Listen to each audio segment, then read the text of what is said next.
Good morning, dear students. Today I am going to explain next page of the chapter number 7, the necklace. So let's begin. Elegant dinners of shining silver, she thought of the exquisite food served in marvelous dishes.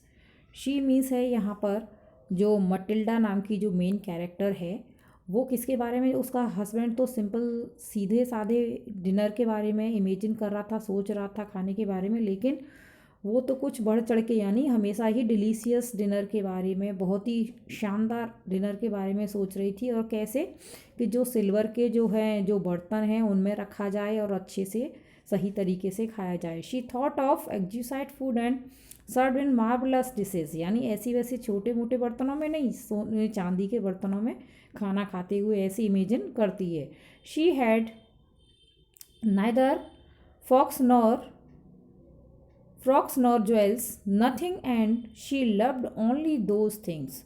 न उसके पास अच्छे कपड़े थे और ना ही gowns थे, न jewellery थी, और वो हमेशा ऐसी ही चीज़ों से उसको ज़्यादा अट्रैक्ट करती थी जो ज़्यादा महंगी चीज़ें हैं, ज्वेलरी हैं, अच्छे अच्छे कपड़े हैं, उसको ज़्यादा ही अट्रैक्ट करते थे। लेकिन ये सारी चीज़ें उसके पास, मटिल्डा के पास नहीं थी। She had a rich friend, लेकिन क्या था, उसकी एक जो फ्रेंड थी वो बहुत ही अमीर थी, पैसे वाली थी। और स्कूलमेट एट द कॉन्वेंट, वो कब की फ्रेंड थी उसकी, जो स्कूल टाइम से उसके साथ कॉन्वेंट स्कूल में पढ़ती थी। Who she did not like to visit, लेकिन वो उसके यहाँ जाना पसंद नहीं करती थी क्योंकि वो ज़्यादा वो उसकी फ्रेंड जो है रिच फैमिली को बिलोंग करती थी और वो जो एक मिडिल क्लास फैमिली को मटिल्डा बिलोंग करती, इसलिए वो उसके यहाँ जाती नहीं थी। She suffered so much when she return she wept for whole days from despair and disappointment, क्योंकि अगर वो उसके यहाँ चली जाती थी तो उसके यहाँ का सामान, घर जो भी है, उसका जो रहने सहने का तरीका है, वो सब देख के वो बहुत ज़्यादा दुखी होती थी और अपने घर आके रोती थी, इसलिए उसके यहाँ वो जाती नहीं थी।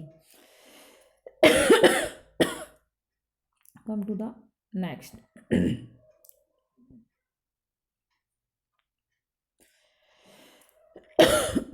One evening, her husband returned elated, wearing in his hand a large envelope. एक शाम को है उसका हस्बैंड जो है एक बड़ा सा एनवलप अपने हाथ में लेके रिटर्न होता है घर को, लेकिन here he said here is something for, क्या कहता है कि देखो ये तुम्हारे लिए कुछ इस एनवलप में है। किससे कहता है उसका हस्बैंड? मटिल्डा से, अपनी वाइफ से।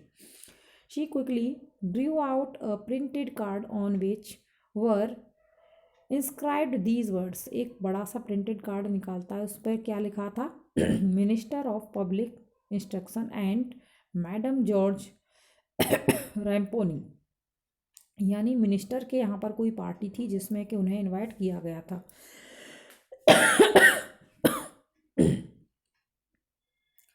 Ask the honour of M and M E Loisels company Monday, यानी उनके ऑनर में उन्हें बुलाया गया था, अपने यहाँ इनवाइट किया गया था दोनों को, मटिल्डा को और उसके हस्बैंड को, एक बड़ी ही पार्टी में। तो ये इनविटेशन कार्ड उसको, जो उसका हस्बैंड जो है मटिल्डा को दिखाता है। इंस्टीड ऑफ बीइंग डिलाइटेड, इसके कि वो खुश होने की बजाय, यानी खुश तो हुई नहीं, instead of being dilated her husband had hoped she threw the invitation spitefully upon the table, murmuring, "What do you suppose I want with that?" खुश होने की बजाय उस कार्ड को लेकर टेबल पर फेंक देती है और क्या सपोज वो सोचती है कि उसका हस्बैंड ये सपोज करे कि वो खुश होगी। But my dear I thought I would make you happy, वो मैं तो सोचा था कि मैं तुम्हें इससे खुश कर दूंगा ये कार्ड दिखा के कि हम एक अच्छी सी पार्टी में जाएंगे। You never go out and this is an occasion, हम कभी बाहर नहीं जाते हैं और ये हमारे पास जाने का चांस है, तो हम क्यों नहीं बाहर जाएं। And a fine one, everybody wishes one and it is very select, वो कहते हर कोई इसकी उम्मीद करता है वहाँ जाने की और हमें मौका है तो हमें वहाँ जाना चाहिए मिनिस्टर्स के यहाँ पर पार्टी में। Not many are mean to employ, यानी ज़्यादा एम्प्लॉय वहाँ पर नहीं होंगे। You will see the whole officials world, वहाँ पर चल के तुम क्या करोगी, जो हमारे ऑफिस के सारे मेंबर्स हैं, सारे ऑफिस के लोग हैं, उनसे मिल पाओगी और उन सबसे बातें कर पाओगी और पार्टी एंजॉय कर पाओगी। उसका हस्बैंड उम्मीद करता है कि वो बड़ी खुश होगी पार्टी का इनविटेशन लेके, लेकिन मटिल्डा तो बहुत ज़्यादा ही एंग्री होती है और वो एनवलप फेंक देती है। So I will continue next day in next video.